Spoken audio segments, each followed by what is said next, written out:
1922, nasceu a União das Repúblicas Socialistas Soviéticas. E o mundo se dividiu entre economias socialistas e capitalistas. O Jornal da Gazeta exibe esta semana uma série de reportagens especiais com imagens inéditas na TV brasileira sobre a maior experiência socialista da história.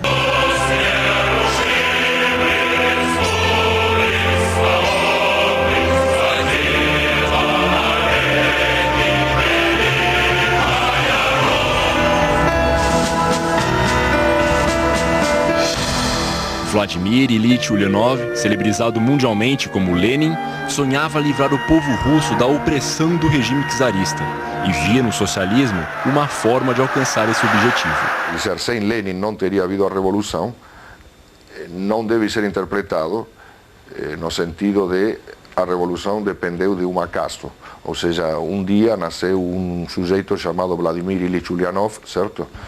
E se não tivesse nascido, não teria havido Revolução Russa. Não se deve pensar dessa maneira. Para o professor, mesmo que Lenin não tivesse existido, alguma revolução teria ocorrido, ainda que com outra liderança.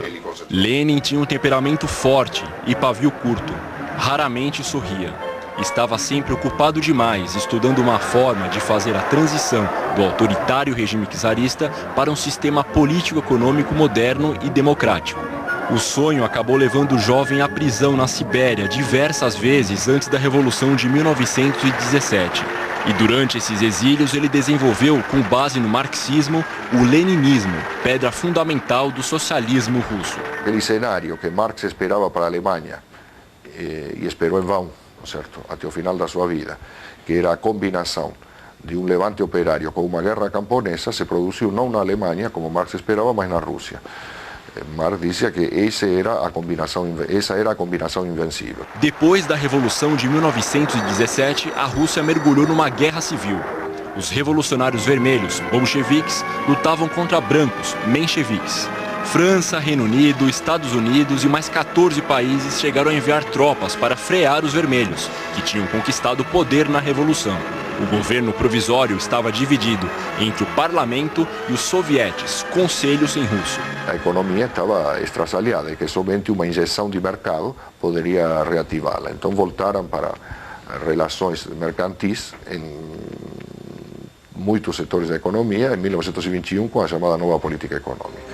A nova política econômica restabelecia algumas das práticas capitalistas vigentes antes da Revolução. Ela previa, por exemplo, a existência do pequeno comércio nas cidades e definia que os camponeses vendessem parte da produção ao Estado. O restante podia ser vendido no mercado. Também foi permitida a entrada de capital estrangeiro para a reconstrução do país. Para os comunistas, a nova política econômica era tida como um mal necessário. Como dizia Lenin, era preciso dar um passo atrás para depois dar 2 passos adiante. Em 30 de dezembro de 1922, depois de preparado o terreno, a nova comunidade de repúblicas nasceu. Soyuz Sovietski Socialistische Republik, em português, União das Repúblicas Socialistas Soviéticas.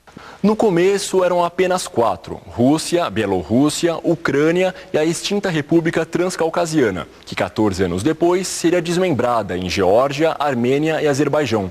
Ao longo das 2 décadas seguintes, novas repúblicas foram surgindo, algumas por divisão de território e outras por anexação, como Estônia, Letônia e Lituânia. No total, o número de repúblicas socialistas soviéticas chegou a 15. A ideia era que qualquer uma a adesão dessas repúblicas à União Soviética era voluntária e o próprio nome do país era um convite à revolução europeia e mundial. Mesmo depois de se tornar o primeiro dirigente soviético, Lenin optou por dormir num quarto do Kremlin destinado a empregados. Ele tinha horror à ideia de se transformar num mito.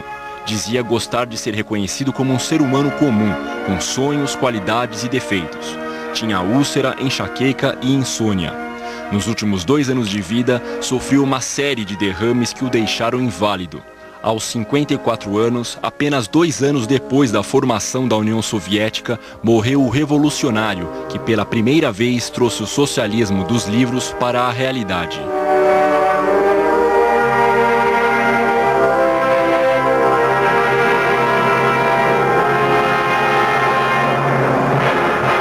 Joseph Stalin já estava por perto, mas ainda levaria alguns anos até que ele, de fato, sucedesse Lenin. O corpo do líder soviético foi mumificado. A técnica usada é segredo de Estado e deve garantir uma sobrevida de pelo menos mais 100 anos aos restos de Lenin. O homem que ousou acreditar no sonho de uma sociedade igualitária não imaginava que ela duraria tão pouco e que terminaria tão longe da perfeição que ele havia planejado. Lenin continua dormindo na Praça Vermelha, em Moscou, mas já faz muito tempo que o sonho acabou.